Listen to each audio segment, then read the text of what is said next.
ಪಾಟ್ನಾ ಸರ್ಕಾರಿ ಪ್ರಥಮ ದರ್ಜೆ ಕಾಲೇಜಿನ ಇತಿಹಾಸ ವಿಭಾಗದಿಂದ ನಾವು ಇತಿಹಾಸ, ಪರಂಪರೆ ಮತ್ತು ಸಂಸ್ಕೃತಿಯ ಸಂರಕ್ಷಣೆಯ ಒಂದು ಕಾರ್ಯಕ್ರಮವನ್ನ ಆಯೋಜನೆ ಮಾಡ್ಕೊಂಡಿದೀವಿ.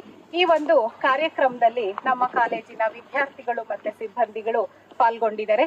ಚಿಕ್ಕನಾಯಕನಹಳ್ಳಿ ತಾಲೂಕಿನ ವೈಸಲಕಟ್ಟೆ ಗ್ರಾಮದಲ್ಲಿ ಈ ಒಂದು ತುರುಗೋಳ್ ವೀರಗಲ್ಲು ಏನಿದೆ ಅದು ಪತ್ತೆ ಆಯ್ತು. ಇಲ್ಲಿ 2 ವೀರಗಲ್ಲುಗಳು ಪತ್ತೆ ಆಗಿದೆ. ಒಂದು ಖಾಸಗಿಯವರ ಜಮೀನಿನಲ್ಲಿ ಇರುವಂತಹದ್ದು. ಬಸ್ ಸ್ಟಾಂಡ್ ನಿಂದ ಒಂದು 500 ಮೀಟರ್ ಅಂತರದಲ್ಲಿ ಈ ಕಲ್ಲು ಪತ್ತೆ ಆಗಿರುವಂತಹದ್ದು. ಇದು ನಿರ್ಲಕ್ಷ್ಯಕ್ಕೆ ಒಳಗಾಗಿತ್ತು.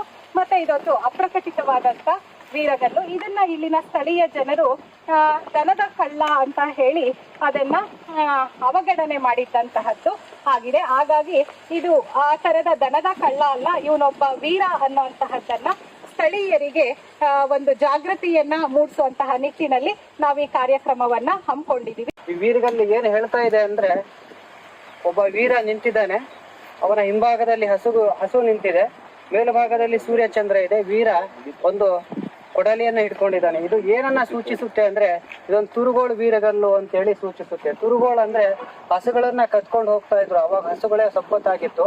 ಹಸುಗಳನ್ನ ಯಾರಾದ್ರೂ ಕಳ್ಳರು ಬಂದು ಕತ್ಕೊಂಡು ಹೋಗೋಂತ ಪರಿಸ್ಥಿತಿ ಹಿಂದೆ ನಿರ್ಮಾಣ ಆಗಿತ್ತು. ಈಗೇನು ಬ್ಯಾಂಕಲ್ಲಿ ಕಳ್ತನ ಮಾಡ್ತಾರೋ ಆ ರೀತಿ ಬೇರೆ ಬೇರೆ ಯಾವ ರೀತಿ ಕಳ್ತನ ಆಗುತ್ತೋ ಅವಾಗ ಇವೇ ಸಂಪತ್ತಾಗಿತ್ತು. ಇದನ್ನ ಯಾರು ಕಳ್ಳರು ಬಂದು ಹೊಡ್ಕೊಂಡು ಹೋಗ್ತಾ ಇದ್ರು, ಅವಾಗ ಅವರ ಜೊತೆ ಹೋರಾಡಿ ತನ್ನ ಪ್ರಾಣವನ್ನು ಲೆಕ್ಕಿಸದೆ ಅವನು ಹೋರಾಡಿ ವೀರಮರಣ ಹೊಂದಿದ್ದಾನೆ. ಅವನು ಅವಾಗ ದೇವರ ಸಮಾನ ಆಗಿದ್ದಾನೆ. ಅಂತಹ ಜನಗಳಿಗೆ ಅವನ ನೆನಪಿಗೆ ಅಂತೇಳಿ ಅದೇ ರೀತಿ ಹಸುಗಳನ್ನ ಅಲ್ಲಿ ಕೆತ್ತಿಬಿಟ್ಟು ಅವನ ವೀರತ್ವ ಶೌರ್ಯತೆಯನ್ನ ತೋರಿಸ್ಬೇಕು ಅಂತೇಳಿ ಅವನನ್ನ ಅಲ್ಲಿ ಚಿತ್ರಿಸಿದ್ದಾರೆ. ಅವನು ಏನು ಕೈಯಲ್ಲಿ ಏನು ಆಯುಧ ಸಿಕ್ಕಿತ್ತು ಅವಾಗ ಅದನ್ನೇ ಅವನು ಹಿಡ್ಕೊಂಡು ಹೋರಾಡಿರೋದ್ರಿಂದ ನೋಡಿ ಆ ಕೊಡಲಿಯನ್ನು ಹಿಡ್ಕೊಂಡಿದ್ದಾನೆ. ಮತ್ತೆ ಅವನ ಶೌರ್ಯ ಪರಾಕ್ರಮಗಳು ಇಡೀ ಮುಂದಿನ ತಲೆಮಾರುವರೆಗೂ ಕೂಡ, ಅಂದ್ರೆ ಸೂರ್ಯಚಂದ್ರ ಮೇಲ್ಗಡೆ ಕೆತ್ತಿದ್ದಾರೆ, ಸೂರ್ಯಚಂದ್ರ ಇರುವವರೆಗೂ ಕೂಡ ಸಂರಕ್ಷಣೆಯಾಗಿ ಅಲ್ಲಿವರೆಗೂ ಅವನ ಕೀರ್ತಿ ಯಶಸ್ಸು ಸಿಗಬೇಕು ಅಂತ ಹೇಳಿ ಅದನ್ನ ಆ ರೀತಿ ಚಿತ್ರಣ ಮಾಡಿ ಕೊಟ್ಟಿದ್ದಾರೆ.